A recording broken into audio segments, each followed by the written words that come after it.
आज बनवणार आहोत आपण शेवग्याची भाजी।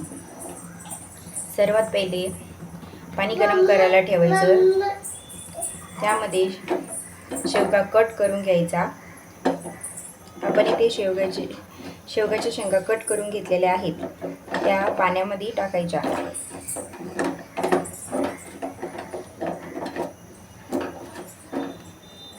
चवीनुसार मीठ घालायचं। शेंगा छान शिजून द्यायच्या, झाकण ठेवायचं त्यावर।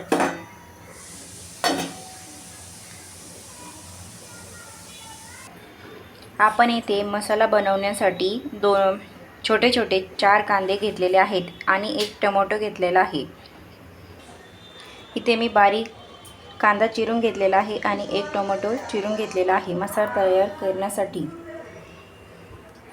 त्यानंतर हे सर्व तेल गरम झाल्यावरती कढईमध्ये टाकून घ्यायचे। चांगला लालसर परतेपर्यंत कांदा मऊसूत झाला पाहिजे। त्यानंतर 2 लवंग 2 मिरी त्यामध्ये घालायची। कांदा छान परतून घ्यायचा।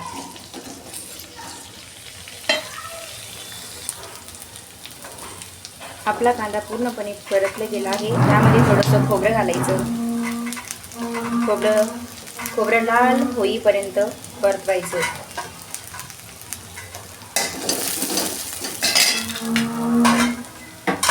त्यानंतर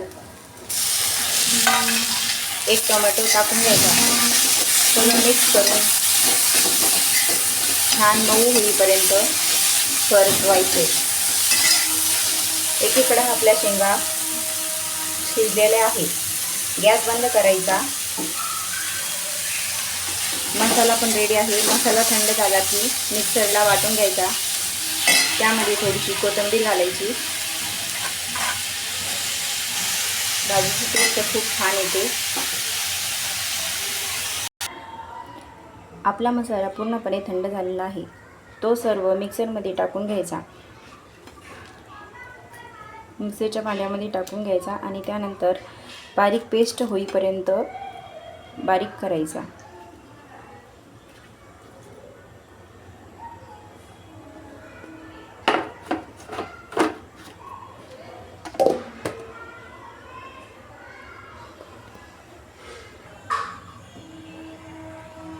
तेल गरम झालं की मोहरी टाकायची।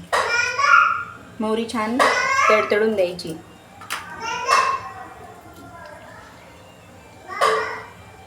त्यानंतर अद्रक लसूण पेस्ट घालायची। इथे आपण हळद, चटपट अंबारी मसाला, धने पावडर आणि लाल मिरची पावडर, किचन किंग मसाला आणि थोडीशी कोथिंबीर घेतलेली आहे। बाजूला वाटण ठेवलेलं आहे। हे सर्व मसाले लसूण चांगला लाल झाला की त्यानंतर त्याच्यामध्ये टाकायचे। गॅस कमी ठेवायचं, कारण की मसाले जळणार नाही। आपण केलेला मसाला घालायचा त्याच्यामध्ये।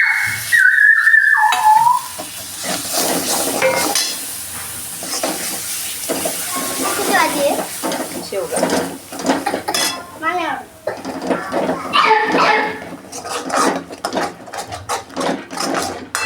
त्यानंतर सर्व मिक्स करून घ्यायचं। आपलं वाटण केलेलं आहे ना, त्याला थोडं छान परतून द्यायचं। तेल सुटेपर्यंत परतवायचं। आपण बघू शकता आपल्या मसाल्याला छान टेक्स्चर आलेलं आहे। त्यामध्ये शेवगा शिजवलेलं पाणी घालायचं। सर्व मिक्स करून घ्यायचं।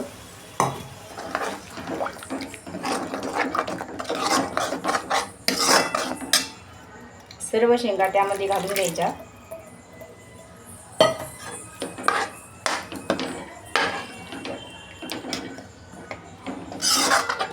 आपल्या आवडीनुसार भाजीमध्ये अजून थोडं गरम करून पाणी घालू शकता। जशी पाहिजे तशी घट्टसर ठेवायची किंवा थोडी पातळ करायची।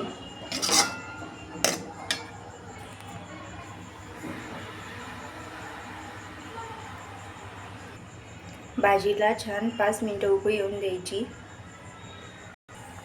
उकळी आली की त्यानंतर त्यामध्ये थोडीशी कस्तुरी मेथी घालायची.